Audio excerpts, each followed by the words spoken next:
In this video, I'll show you how you can change your security questions on Webull. Now I suggest you download the Webull app because it will make it a lot easier. What you want to do is open up your Webull app, head over to the account settings by clicking on the Webull logo, click settings. Inside of settings, scroll down until you find security, click on security questions, and then they're going to ask you to verify it. So this can be either your email, your phone number, all of these things.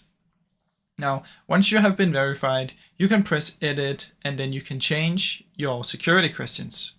So simply click on it and select new, and then you can just select whichever one new you want it to be, confirm it and save it. And after that, your security questions will now be updated and you now have the new security questions instead of the old ones. So that is basically how it works, guys. Now, I really hope you enjoyed this short video. If you did, please leave a like and subscribe, as it helps me out a ton. Thank you so much for watching.